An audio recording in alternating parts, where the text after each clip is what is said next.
Welcome back to The Inspired Entrepreneur with Heather Hope.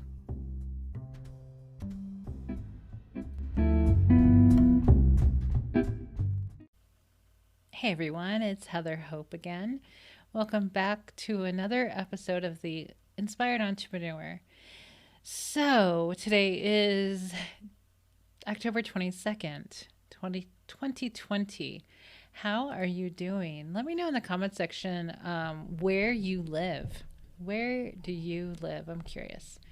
Okay, so if you're new here, welcome. My name is Heather Hope, and I am a law of attraction. We're just going to say teacher, mentor, writer, speaker.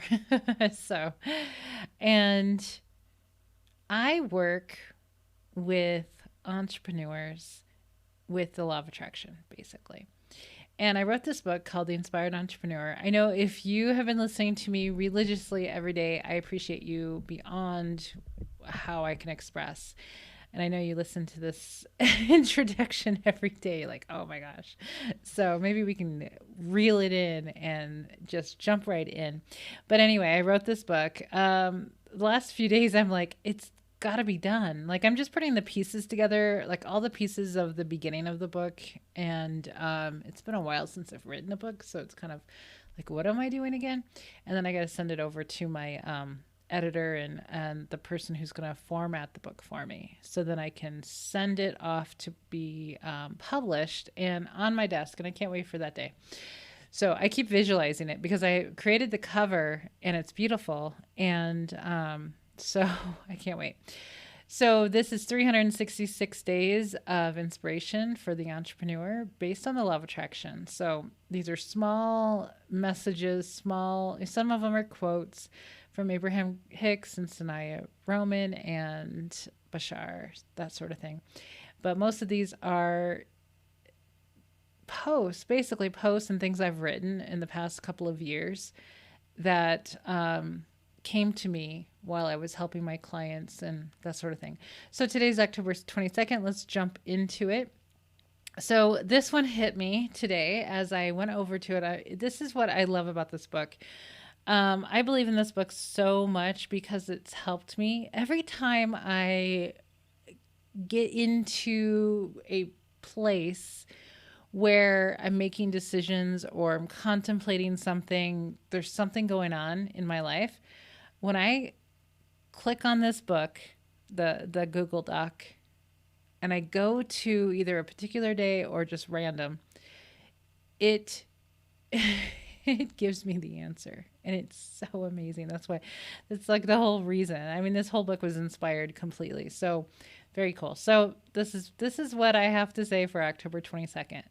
Do what you feel called to do. Do what you feel called to do.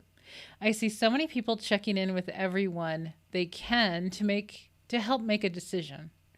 No, don't do that.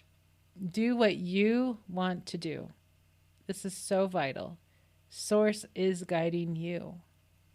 So this was inspired, obviously, because it's kind of a thing that most people do, that when they have an idea, well, a lot of times men don't really necessarily do this. I see that all the time. Like, men are typically pretty quiet, keep to themselves, keep their ideas to themselves. Women are the talkers. Not to totally generalize, but seriously, we like to talk and we like to share our ideas. And so much of it, I think, is just this conditioning of needing validation from others. And I've learned this. It's so interesting because as a therapist, it's like one of the things that it's a need. So this is one of the things that's polar opposite of psychology and how things really are is validation. And I learned this through Abraham because as a therapist, when I was a therapist, no longer a therapist, so happy I'm out of that field. I am such a happier person.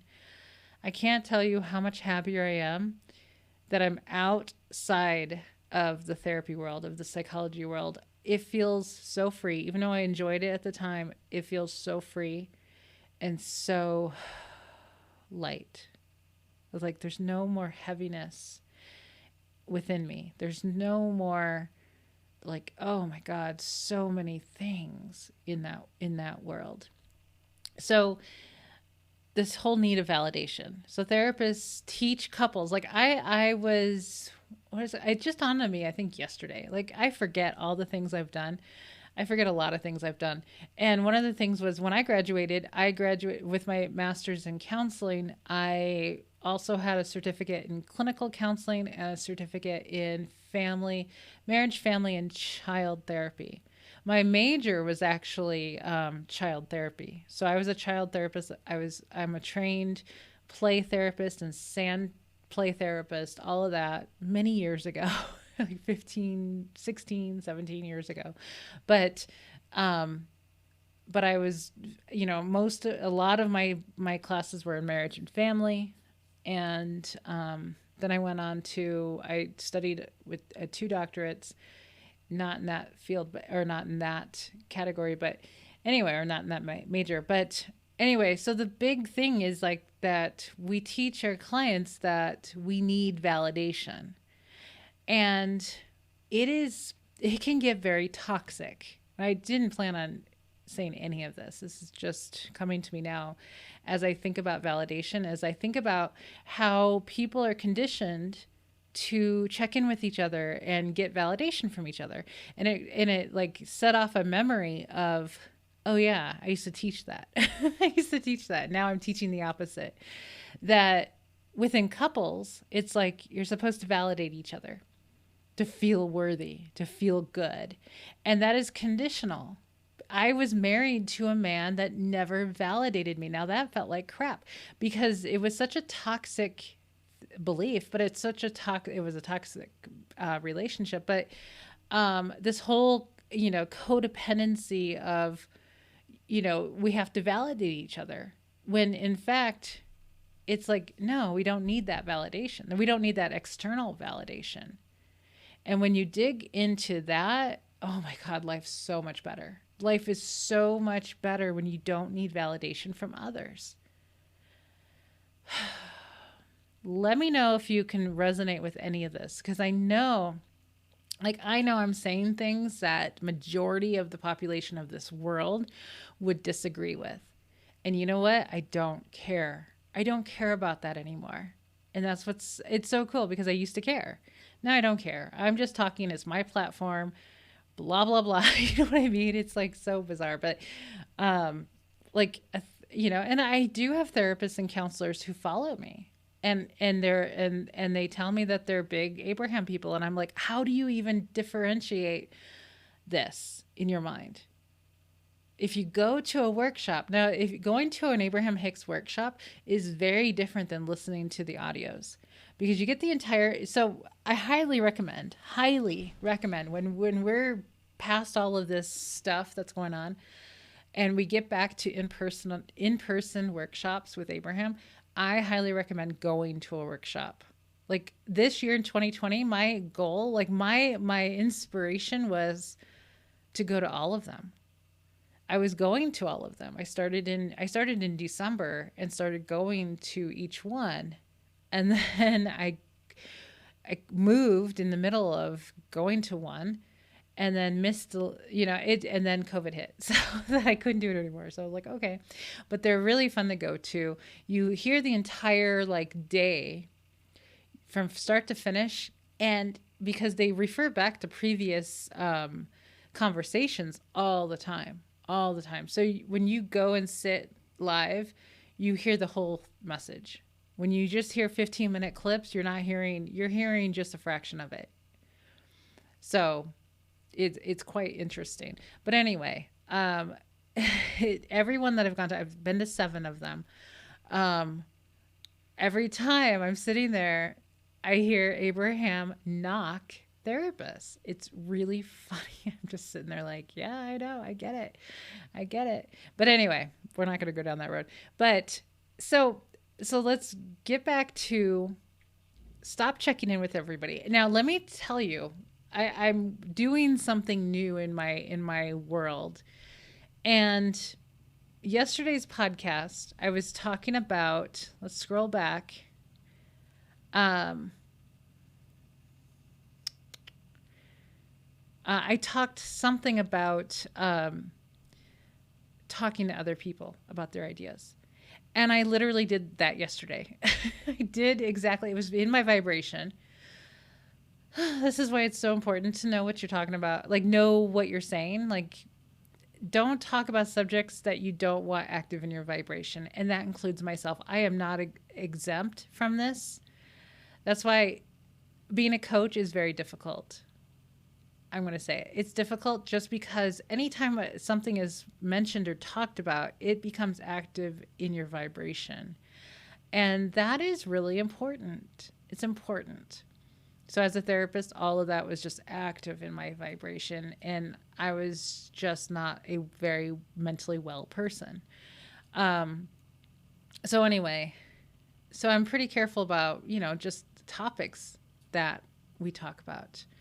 And I just, when we communicate with each other and when we get too much into, I think it's, let me go back. I'm going back in the book.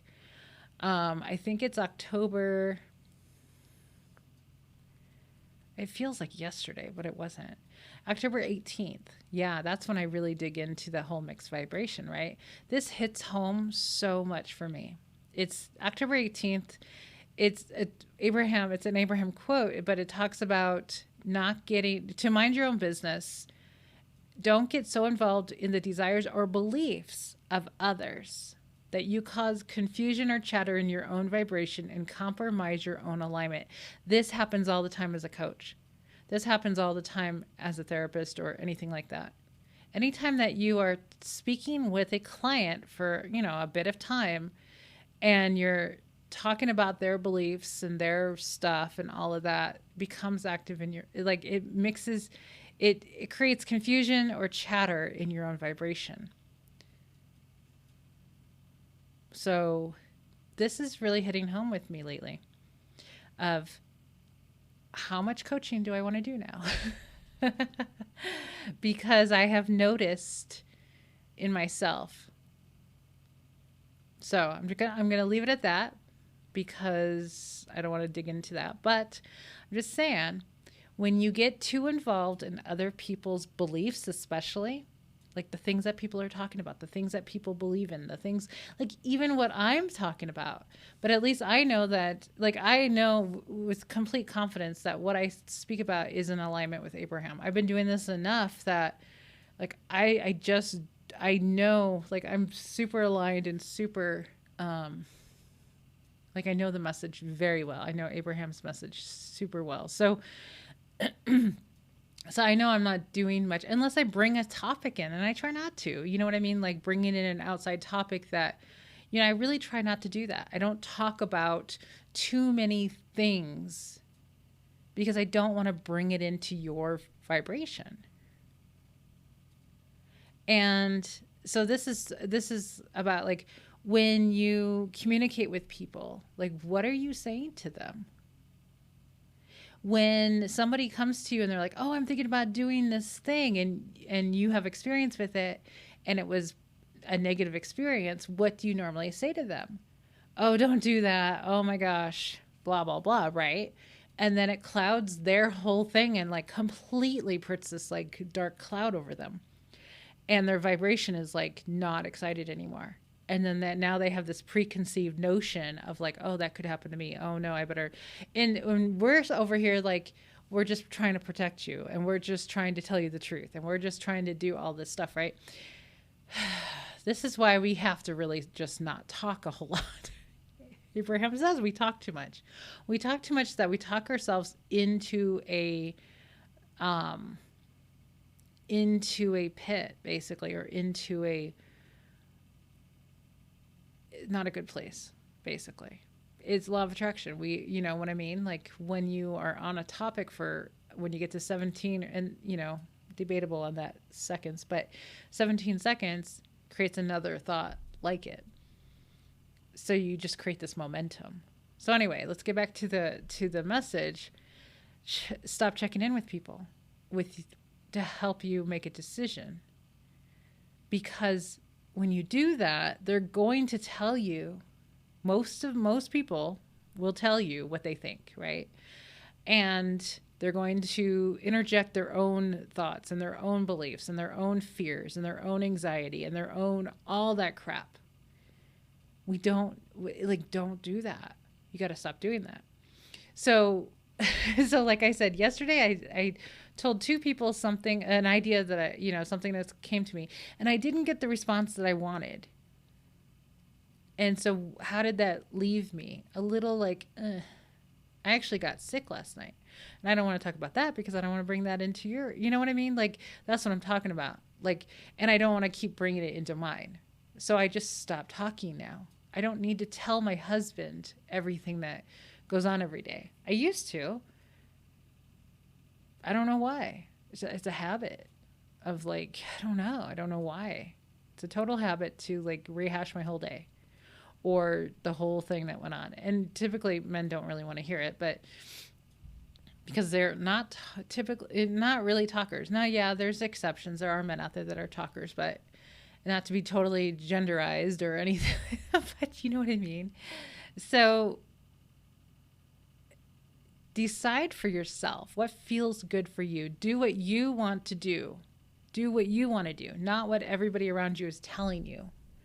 And don't check in with them. I'm just telling you what not to do. But Source is guiding you. They're guiding you. Source is guiding you. You have to check in with yourself. If you want to read, I wrote a post. Now I'm recording this on Tuesday because I have my group call on Wednesday. So I don't do any podcast episodes or recording any on Wednesday. So on Tuesday, I wrote a post about, are you really loving what you do with your business? Like, do you really love your business? Do you have moments that you want to do something else? Do you have moments that you think that you don't want to do this anymore? Do you have things in your business that you really hate doing? Do you have, and is your business not succeeding?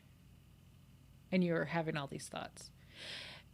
Are you denying any feelings of, I don't want to do this anymore?